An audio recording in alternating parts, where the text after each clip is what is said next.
for coming to my second comedy set. And as you guys know, I record these inside my imagination so I can share it with my friends so they can share inside the voices in my head. Okay, do you ever post something on social media and all your friends start contacting you thinking you're talking about them? Or better yet, you read a post about, you think it's you, and you contact the person.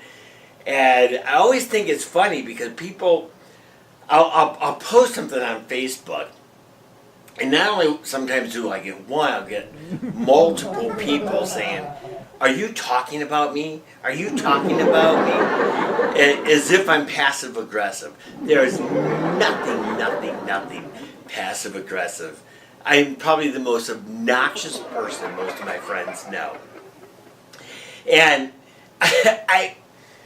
people think that I talk before I think of what I want to say, which is completely wrong. Rarely do I ever say anything without thinking it through. But the problem is, the thought that goes inside my mind, my brain goes, "Yeah, that's funny, let's say it out loud." Or for some reason, it considers it acceptable behavior, and so then I'll vomit the words out of my mouth, and I'll end up in trouble. And I guess it's kind of like when I was a kid.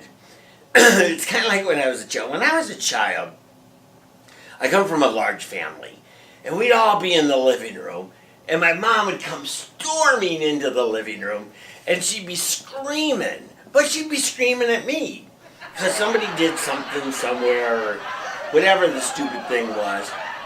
She'd go directly to me and start yelling at me. And I'd be sitting there going, "Why aren't you blaming everybody else? Why aren't you accusing everybody else?" And she'd go, "Because it's always you. It's always you." Okay, now thinking back at it, it was usually me, and probably at that time it was also me, because that always. But you want that benefit. I wanted that benefit of the doubt. It's like, do you ever go to a bar? Do you ever go to a bar and they ask you for your ID to get in? Or to buy cigarettes? Not that I buy cigarettes or alcohol. They'll ask you for your ID. You know, some kid that's like the age of my children will ask me for their ID. And they'll look at the ID, and this is them. I mean, they don't even look at it. I want the benefit of the doubt. I want them to look at it like maybe it's fake. Why ask me for the ID if you're not going to look at it? Don't get me wrong. I've lived in Phoenix, Arizona for a long time. A lot of people there have fake IDs. I remember once that when one of my friends was getting his fake ID made, because he was illegal in the country, I asked the guy, I was like, "Can you make me a fake ID?" And the guy looks at me and says, "Why would you need a fake ID?" So I paid to have a fake ID made showing that I was 10 years younger, because sometimes I would go out on dates with guys, and they'd look at me and they'd go, "You don't look that as young as your profile." See, so if I had a fake ID, I determined that I could show them my fake ID that showed I was 10 years younger than my actual age. It works out. I thought it worked out great. And that's the problem, is you post things online. So I'm talking about posting things online and how it always comes back to haunt you.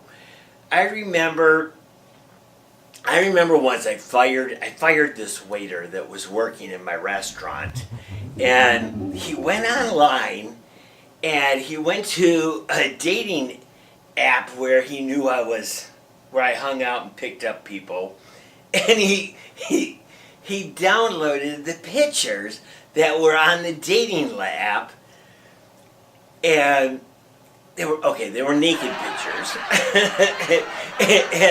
and he proceeded to put them on the cars of the parking lot, in my parking lot. And lucky for me, nobody thought that those pictures were me. Okay, to be honest, they weren't. I went and stole other people. I catfished other people's photos because there was no way I was going to show what this looks like without clothes. and I went out and I was able to scam out. and I had a file. That file was in my computer. This talks about people how you have to be careful online. Is I had a file inside the computer with all of these naked pictures in it. It didn't have a head because they weren't me. And one day I was trying to pick up this guy. Well, this is a guy that I talk to all the time. And he asked me to send pictures because, guys are dogs, and eventually everything leads to pictures. So I downloaded on this page all these photos of me naked, bunny rabbits naked, and and I went to go down to put in his name to send it to him. And on the email system, it popped up his name. And I clicked it and hit send. Well, what I didn't realize is that when I clicked his name, it had a comma. And I thought, well, that's kind of strange. Why did his name have a comma on it? So I brought it back up, and earlier I'd sent him a Christmas card along with everybody else online. And what I had done is I'd sent this entire file to every single person that was on my Christmas list. I was screaming like a banshee. I was running through the house. Ah! My head was exploding. I didn't know where to go. What am I supposed to do? What am I supposed to do? Oh my God, I was freaking out. I started seriously, I sent everybody this message, and on the tagline, up on the memo part, I put, don't open the other email because it's a virus. And I'm on the phone, quickly calling. I have to hurry up. Hey, I accidentally sent on this thing that was a virus. Don't open it. Whatever you do, don't open it. Delete it, because it'll crash your computer. It'll ruin your computer. I have to hurry up and get off the phone. Because I have to call the next person. Please, whatever you do, please don't open that folder. It'll ruin your computer. Please. Hello, hey, Dad, Mom. Oh my God, I was flipping out. I learned right then and there, you have to be really careful around that computer. I got to be really super careful.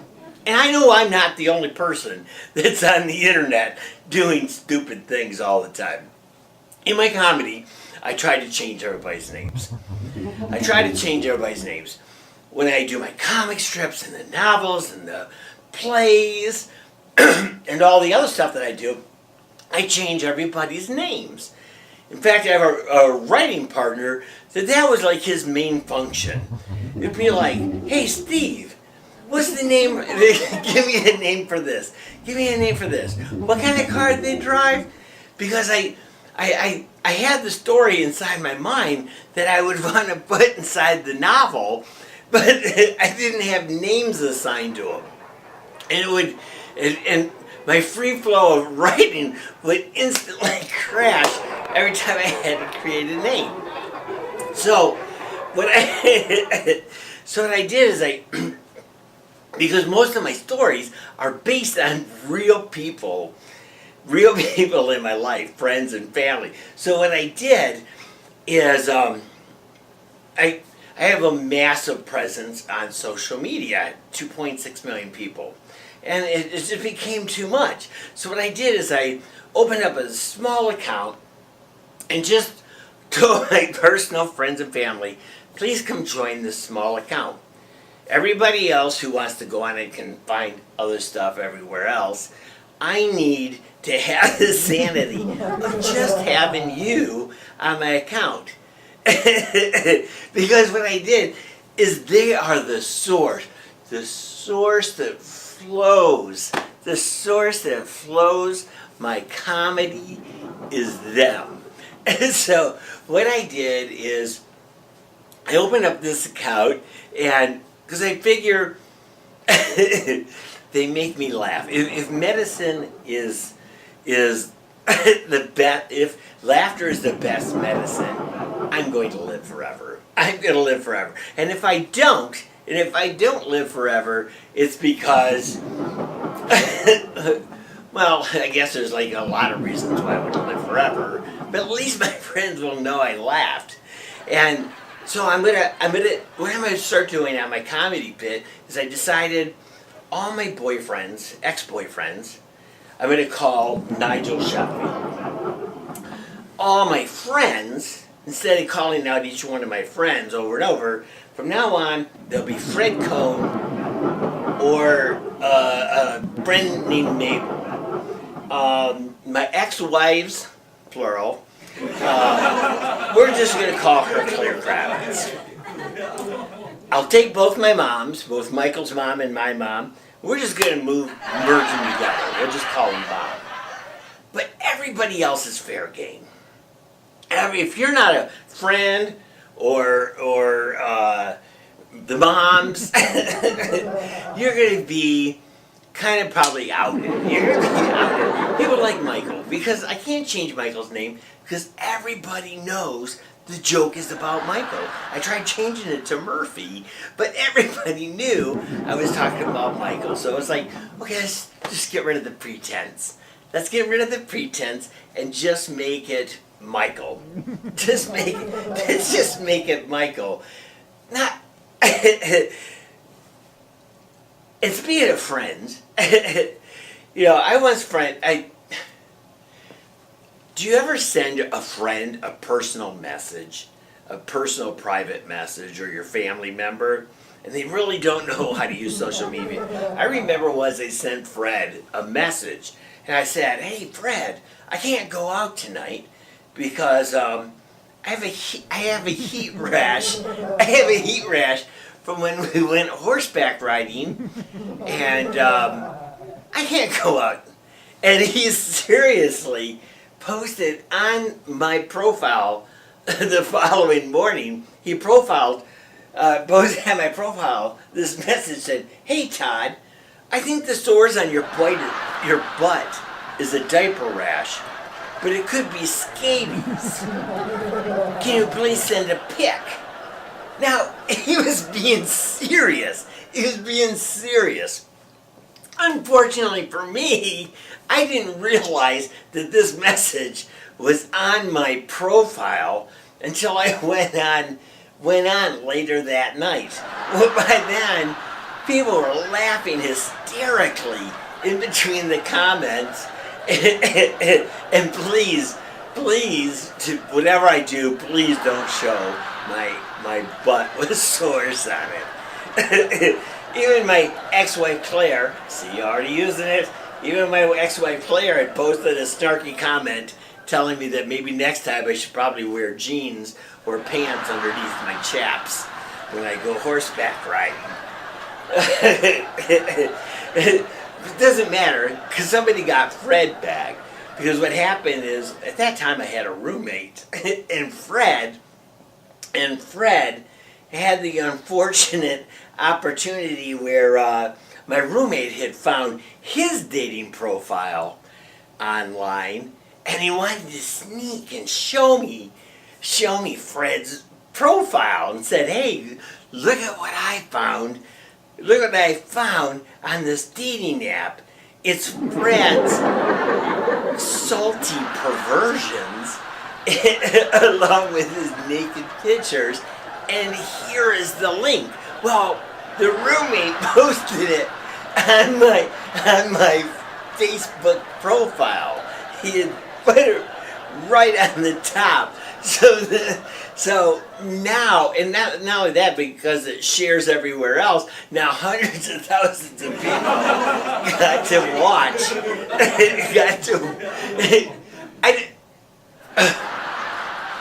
Let's just say this. Fred was not happy. I don't know if he was more pissed off at my roommate for doing that, or because I took it and I was laughing so hard, I made a meme that said, Fred's salty lick. And it had like one of those cow licks. And it, like we were trying to sell it. And I'm sure he's going to watch this. And he's probably going to post below some snarky comment. But it was funny because it had everything. It had all of his perversions going on. Him with his kibbles and bits hanging out. So at least I know that, I mean, my mom's like this too. My mom will post stuff like on her page, happy birthday, I hope that you had a great happy birthday. And my daughter will be posting, who are you talking to? Who are you talking to? Because she meant to post it somewhere else. And I find people hilarious. People, you can't take everything personally that you see online. You can't take it personally. It's funny. You have to lighten up and be funny. You know, it can't be like in your real life. I remember in your real life, just because your other half is singing some song that's on the radio about cheating on you, about cheating, you know, they're just listening to the song. That doesn't mean they're actually cheating on you. Well, unless they're really cheating on you, and then they can say, "Well, I kept telling you over and over again. I kept telling you I was cheating on you." And this is what this is all about. This is what everything that I'm doing leads to the conclusion that I talk about my friends. I talk about my family. I can't stop. They're hilarious. Hilarious. You know, let me tell you something.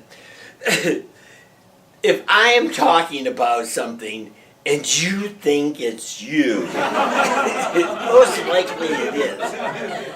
And most likely, it doesn't necessarily mean it's you. Not every story that I share about Michael or Mom is really about them. It's because in my mind, I can picture them doing exactly the story that I'm telling. You know, I find humor in everything. Humor in sorrow and anger. Ask Michael and Mom. Ask Michael and Mom. This is Michael and Mom. They'll stub their set. They'll trip over a table or something, and they'll start screaming at the table about how stupid the table is.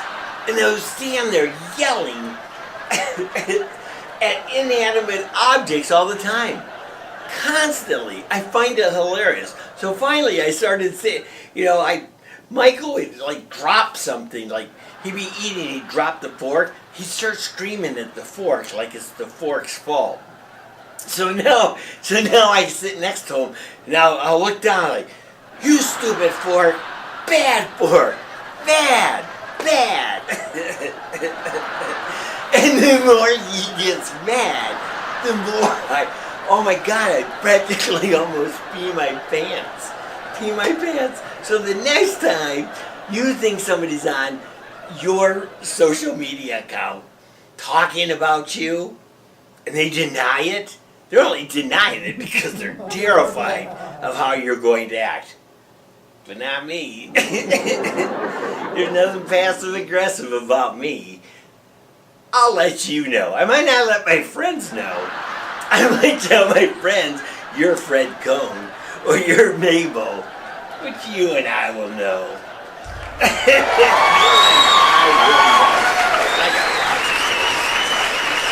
And I hope that you'll be back here next Friday. I'll talk to you guys later. Bye.